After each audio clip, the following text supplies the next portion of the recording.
নিজ ব্যবসা প্রতিষ্ঠানে গত ১৩ জুন দুর্বৃত্তের গুলিতে নিহত পর্তুগাল প্রবাসী মাহবুবুল আলমের হত্যাকাণ্ডের দ্রুত সুষ্ঠু তদন্ত ও দোষীদের সর্বোচ্চ শাস্তির দাবিতে মানববন্ধন অনুষ্ঠিত হয়েছে। পর্তুগালের কাজাদো বাংলাদেশের উদ্যোগে আয়োজিত এই কর্মসূচিতে প্রবাসী বাংলাদেশিরা স্বতঃস্ফূর্তভাবে অংশ নেন।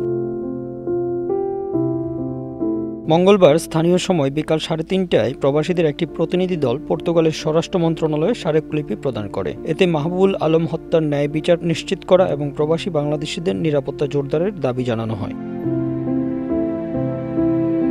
মানববন্ধনে অংশ নেন পর্তুগালের বিভিন্ন সামাজিক, রাজনৈতিক ও আঞ্চলিক সংগঠনের নেতৃবৃন্দ। দলমত নির্বিশেষে এই কর্মসূচিতে একাত্মতা প্রকাশ করেন সবাই। বক্তারা বলেন, এ হত্যাকাণ্ড যেন দ্রুত বিচার ও শাস্তির দৃষ্টান্ত স্থাপন করে, যাতে পর্তুগালে বসবাসরত অভিবাসীরা নিরাপদে বসবাস করতে পারেন।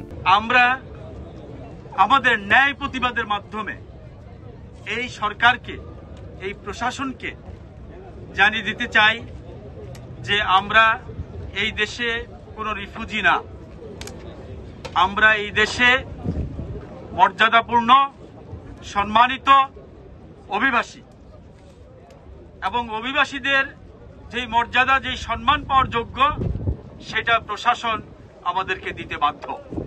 রোদ, ঝড়, বৃষ্টি উপেক্ষা করে সমগ্র পর্তুগালে বাংলাদেশিরা ব্যবসা বাণিজ্য করে আসছে। আমাদের ছোট ছোট প্রবলেম রয়েছে, কিন্তু মাহবুবুল আলমের হত্যাকাণ্ডটি আমাদের কমিউনিটির জন্য খুবই দুঃখজনক এবং ন্যাক্কারজনক। আমরা চাই আমাদের কমিউনিটিতে যারা ব্যবসা বাণিজ্যের সাথে সংশ্লিষ্ট রয়েছে তারা যেন কেউ আর মাহবুবুল আলমের মতো হত্যার শিকার না হয়। আমরা নিরাপদে বসবাস করতে চাই। আমরা ব্যবসা প্রতিষ্ঠানগুলোতে আজকে আমরা অনিরাপদ অনুভব করছি। আমাদের এক ভাই মাহবুব আলম, উনি তার নিজ ব্যবসা প্রতিষ্ঠানে পরিবারের সামনে আততায়ীদের হাতে, সন্ত্রাসীদের হাতে খুন হয়েছেন। এরপর থেকেই আমরা প্রবাসীরা আতঙ্কে আছি আমাদের নিরাপত্তা নিয়ে। Bangla affairs news desk.